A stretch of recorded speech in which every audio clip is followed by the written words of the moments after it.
نور پاکستان پہ چلے گئے صاحب. جو آپ کو بلانے کا مقصد آج پوری بادشاہ تھی جو قوم کے حوالے سے تھی، اور وہ جو گزشتہ تقریباً 1 سال سے ہمارے اوپر حکمران مسلط ہے، جن کو رجیم چینج کے نام پر پاکستان کے اندر لانچ کیا گیا، اور جو اس وعدے کے اوپر آئے تھے پاکستان کے اندر کہ ہم اپنے کپڑے بیچ کر قوم کو سہولتیں فراہم کریں گے، انہوں نے اپنے کپڑے کیا بیچنے تھے بلکہ قوم کو جو فطری لباس پہنایا گیا ہے یعنی کہ ماس اور گوشت وہ بھی نوچنا شروع کر دیا ہے. اور جن کے دعوے بلند و بانگ تھے کہ اسحاق ڈار صاحب پاکستان میں آئیں گے اور پاکستان کی معیشت اس رو میں بہنا شروع ہو جائے گی کہ یہاں ہر کوئی خوشحال ہو جائے گا، یہاں 2 وقت کی روٹی لوگوں کو آسان ہو جائے گی، غریب خوشحال ہو جائے گا، لیکن غریب کی بدحالی اور زبوحالی اس نہج تک جا پہنچی ہے کہ وہ جماعت جو ایک دینی عقائد اور دینی اقدار کے حوالے سے اپنا موقف رکھتی ہے، اس کے ذمہ داران نے بھی جب قوم کا حال دیکھا اور اس نہج پر دیکھا تو انہوں نے بھی یہ فیصلہ کیا کہ ہم اپنی قوم کے ساتھ کھڑے ہوں، نہیں تو یہ قوم جس میں بہت سارا دم خم تھا اس کو بھوک سے مار دیا جائے گا، اور اگرچہ وہ جمہوریت کے نام پر مار دیا جائے اور اگرچہ وہ مفاہمت کے نام پر، لیکن ساری چیزیں قوم کو بالآخر بھوک فراہم کر رہی ہیں. اور اس وقت جتنے بھی آنکڑے لائے جائیں یعنی کہ آنکڑے ملائے جائیں اور جتنے بھی اشاریے اوپر نیچے کیے جائیں، بالآخر نتیجہ یہی ہے کہ قوم کو 2 وقت کی روٹی بہت مشکل ہے اور ان کا گزر اوقات بہت مشکل ہے. بلکہ کل جو ایک قوم کے سر پر آفت اور بلا نازل کر دی گئی ہے، جو پچھلے 2 دنوں میں منی بجٹ کے نام پر جو رہتی سہتی کسر تھی وہ بھی نکال دی گئی ہے، اور قوم جو آخری سانسیں لے رہی تھی بلکہ ان کی اب کفن بھی نوچنے والی بات ہے. اور اسحاق ڈار صاحب نے کہہ دیا ہے کہ اب جو مر گئے ہیں ان کے اوپر بھی یہ تو کفن اتارنے والی بات ہے. یعنی کفن چور حقیقت میں اگر کوئی آج کے دور میں دیکھے تو وہ ہمارے وزیر خزانہ صاحب ہیں، جنہوں نے اتنا عجیب بات کی ہے کہ مرے ہوئوں کو بھی سکون نہیں. پچھلے تو کہتے تھے کہ قبر میں سکون ہے، انہوں نے آ کر کہہ دیا کہ قبر میں بھی سکون نہیں ہے. اور یہ ان کی معاشی پالیسی ہے کہ انہوں نے بجائے اپنے شاہی پروٹوکول اور اخراجات کم کرنے کے، بجائے کہ سرکاری اہلکاروں کی جناب مراعات کم کرنے کے، بجائے کہ اشرافیہ کے اوپر کوئی جناب بوجھ ڈالنے کے، انہوں نے آسان سا کام ڈھونڈا ہے کہ وہ بجلی، تیل اور گیس کی قیمتیں بڑھا کر قوم کا وہ بھی نچوڑ لیں جو باقی قطرے خون کے جسم میں باقی ہے. تو یہ بہت ساری طویل ایک داستان ہے، اس میں صرف آج کا نہیں، پاکستان کی عمر تقریباً 75 سال مکمل ہو چکی ہے، 76ویں سال میں داخل ہے اور وہ بھی کچھ ماہ تک مکمل ہونے والی ہے. 75.5 سال کا پاکستان جو ہے وہ آج 23ویں مرتبہ IMF کے دروازے پر پھر کھڑا ہے، اور پاکستان کے قرضے جو پچھلے 1 سال میں 23% بڑھ چکے ہیں، اور تقریباً آج کی جنگ اخبار کی رپورٹ کے مطابق تقریباً پاکستان 50,996 ارب تک مقروض ہو چکا ہے. اور اندرونی اور بیرونی جو واجبات ہیں، قرض ہیں، وہ ایک علیحدہ ہے. اور مہنگائی جو تھی وہ 12.3% تھی پچھلے سال، اور جو اب بڑھ کر 25.3. تو یہ سارے اشاریے ہیں جن کو ہم حکومت ملائے، اپوزیشن ملائے، کوئی بھی ملائے، اور دنیا کا سب سے بہترین اکانومسٹ بھی ملائے، لیکن آخر بات یہ ہے کہ پاکستان کا غریب، پاکستان کے متوسط طبقے اور سارے طبقے پاکستان کے اس وقت مہنگائی کی صورت میں الجھ چکے ہیں. اور بے یقینی کی صورتحال یہ ہے کہ آج اب پاکستان کی منڈیاں ہوں، پاکستان کے کاروبار ہوں، تجارتی مراکز ہوں، ہر کوئی پریشان ہے کہ کسی بھی چیز کو استحکام نہیں ہے. رات 12 بجے تک ہمیں بھی اس وقت اس لیے جاگنا پڑتا ہے، رات 1 بجے تک، نہ جانے رات 12-1 بجے کے بعد کیا اعلان ہو جائے گا. اور اب تو IMF کی وہ ٹیمیں جو پاکستان کے نیوکلیئر پروگرام کی نظامت اور اس کی نگرانی کے لیے پاکستان کا دورہ کر رہی ہیں، یہ ایک بہت بڑی الارمنگ ہے. جو 2009 میں ایک خبر شائع ہوئی تھی کہ پاکستان کو معاشی طور پر اتنا مفلوج کر دو کہ یہ اس کو اپنا ایٹمی پروگرام بیک رول کرنا پڑے. بہت ساری اخبارات کی وہ کٹنگز موجود ہیں آج بھی، لیکن پاکستان کو بالآخر ان نااہل اور ان ناہنجار ذمہ داروں، حکمرانوں پے در پے، اور جن کو 30 سال تجربہ کار اور اہل ثابت کرنے کے لیے باہر سے بھی بلایا گیا، اور قوم کے جتنے پنجابی میں ایک بات کرے چھترے بکرے تھے ان سب کو ایک جگہ پر اکٹھا کر کے کہا گیا کہ یہ قوم کو جناب بڑا ریلیف دیں گے. ان تجربہ کاروں نے جو قوم کی آخری جناب کڑاکے نکالے ہیں، وہ اس وقت قوم چیخنے سے رہی، اور اس حد تک شکنجہ کس دیا گیا ہے کہ اب اگر کسی غریب احتجاج کی طرف سوچتا ہے تو وہ کہتا ہے کہ احتجاج تو کر لوں گا لیکن شام کو اپنے گھر میں کیا لے کر جاؤں گا.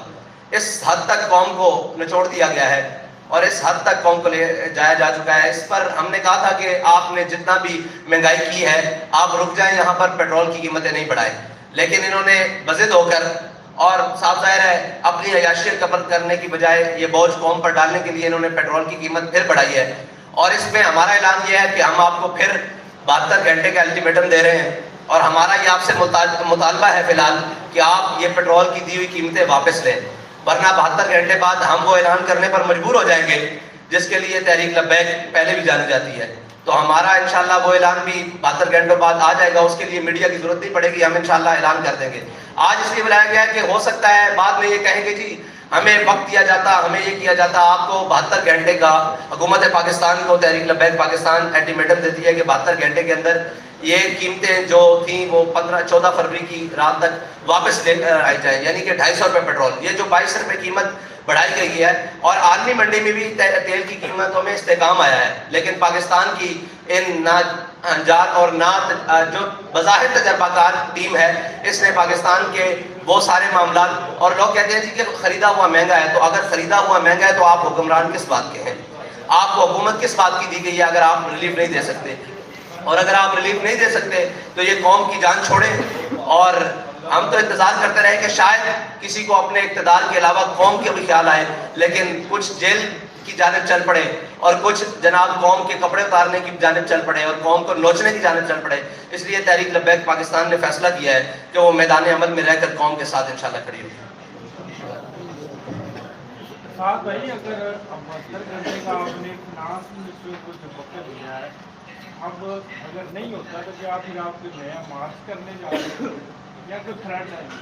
جی نہیں, یہ تھریٹ نہیں ہے, ہم نے الٹیمیٹم دیا ہے. اس کے بعد تحریک لبیک اپنا احتجاج بھی ریکارڈ کروائے گی اور اپنا جو بھی اس کا اگلا لائے عمل ہے وہ 72 گھنٹے بعد اعلان کر دیا جائے گا. اس میں یہ ہے کہ ہم اپنے کارکنان سے کہتے ہیں کہ آپ قوم کے پاس جائیں اور ان کو بتائیں کہ یہ آپ کے مفاد کے لیے تحریک لبیک پاکستان نے اتنا بڑا قدم لیا ہے اور آپ ساتھ کھڑے ہوں. اور ہر شخص کے پاس, تاجر, کسان اور ہر تنظیموں کے پاس جائیں اور انہیں جا کر بتائیں کہ جو بھی تحریک لبیک کی کال ہو آپ اس کے اوپر لبیک ہے. السلام علیکم. سر یہ بتائیں کہ بٹوین دی لائن آپ نے بتا دیا کہ آپ کیا کرنے جا رہے ہیں, کیا اس طرح کے موٹر وے یا قومی شاہراہیں بند کریں گے یا کوئی اور اس طرح کا لائن بنا ہے؟ نہیں, ہم ہر وہ کام کریں گے جس سے قوم کو فائدہ حاصل ہو. سر ہم آپ کے پاس خبر لینے آئے ہیں, تھوڑا سا اشارہ تو بتائیں گا. جی آپ کو خبر دے کر جا رہے ہیں کہ 72 گھنٹے بعد آپ کو بہت بڑی خبر ملے گی.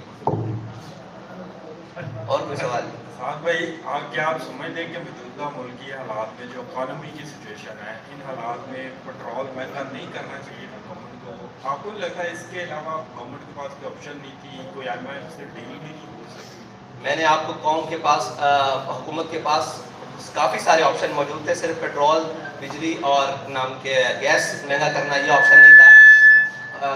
آپشن موجود ہے کہ کم از کم پاکستانی جو حکومت ہے اس کے پاس 1.25 لاکھ کے قریب گاڑیاں ہیں جو استعمال ہوتی ہیں, اور ہر گاڑی کا جو ڈیلی کا پیٹرول ہے وہ 50 لیٹر سے اوپر استعمال کنزمپشن ہے.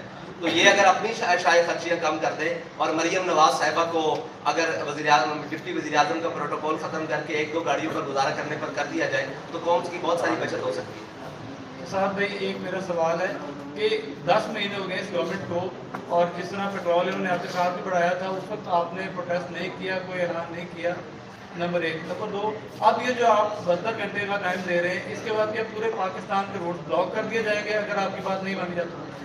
جو بھی ہوگا انشاءاللہ وہ آپ کے سامنے ہوگا اور قوم کے مفاد میں ہوگا, قوم کی مشکلات کے لیے نہیں ہوگا. اور جو پہلے اعلان نہیں کیا تو یہی بات ہے کہ اگر ہم پہلے اعلان کرتے تو آپ کہتے کہ جی گورنمنٹ کو دیکھنے نہیں دیا گیا, ان کو چلنے نہیں دیا گیا, ان کو ہم نے پورا موقع دیا اور پوری قوم نے موقع دیا کہ شاید یہ کچھ کر سکے, لیکن انہوں نے کچھ بھی نہیں کیا. اور شاید یہ اپنے کپڑے بیچ دیں, شاید یہ اپنے اثاثے بیچ کر پاکستان کے خزانے میں جمع کروائیں, آدھے, پورے تو نہیں آدھے, لیکن انہوں نے کچھ بھی نہیں کیا بلکہ مزید قوم کا نقصان کیا. تو اس لیے ہم نے اعلان کرنے پر مجبور ہو گئے. میں بتا چکا ہوں کہ ہم آخری حد تک دیکھتے گئے کہ پاکستانی کی حالت کیا ہے. جب ہم نے دیکھا کہ اس کے پلوں سے پانی گزر چکا ہے تو اب ہمارا میدان میں آنا پڑتا ہے.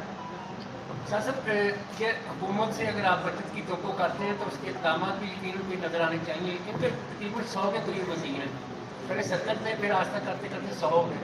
آپ پہلے اقدام کے طور پہ سے مطالبہ کرتے ہیں تو 100 جو وزیر ہیں یا مشیر ہیں ان کو برطرف کر کے جو ان کی بچت ہے وہ قوم کے لیے کی جائے. جی آپ 100 وزیر رکھیں لیکن جو ان کے اخراجات ہیں وہ زیرو کر دیں. برائے کرم 200 رکھ لیں مشیر لیکن جو ان کے اخراجات قوم کے ان کے اوپر خرچ ہو رہے ہیں وہ کم کر دیں اور وہ زیرو کر دیں اور وہ قوم کے میں کر دیں. تو ہمیں اس سے غرض نہیں ہے 500 مشیر رکھ لیں. ضلع شاہ صاحب آپ رہنے دیں باقی جنہوں نے نہیں کیا وہ جی باقی آپ کا کچھ سوشل میڈیا کرنا چاہیے. میں نہیں کرتا. میں صرف ایک میں 2 دن میں کرتا سچویشن ہوں. چل رہی ہے. عمران خان بار بار ڈیمانڈ کر رہے ہیں 90 دن میں الیکشن کرائیں اور قبل از وقت الیکشن کی بات کر رہے ہیں. کہ آپ چاہ رہے ہیں کہ پاکستان میں قبل از وقت الیکشن ہو جائے؟ بھائی پاکستان میں الیکشن وقت پر ہونے چاہیے. یہ ہم پہلے بار بار اعلان کر چکے ہیں. پاکستان میں الیکشن وقت پر ہونے چاہیے لیکن اس وقت پر نہیں جب تک کوئی پاکستانی زندہ ہی نہ بچے اور سارے غریب پاکستانی مر جائے. یہ ہم کہہ رہے ہیں کہ پاکستان کے الیکشن وقت پر ہونے چاہیے لیکن غریب کو زندہ رہنے کے لیے موقع دینا چاہیے تب تک کے لیے. بہت شکریہ.